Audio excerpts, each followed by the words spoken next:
Lucy Booth may have inherited a gene from her mother that puts her at greater risk of breast and ovarian cancer, but a new procedure could help her from passing it on to her own children. Doctors in England are celebrating the birth of the first baby genetically selected without the so-called BRCA gene. We've demonstrated now that this can be screened for and we can avoid the transmission of this nasty disease. The procedure is called pre-implantation genetic diagnosis. A British couple used in vitro fertilization to create a number of embryos. When the embryos were about 3 days old, scientists used a laser to separate a single cell for testing. Only embryos without the gene were implanted.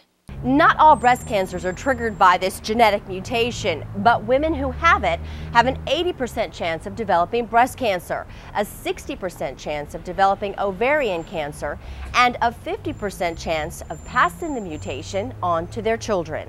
Something 21-year-old Lucy is happy she will be able to prevent. When I decide to have children, I might have the same option of this, to pick the embryos which do not have the cancer gene. Critics say the procedure raises ethical questions and fear doctors will increasingly screen out perceived defects.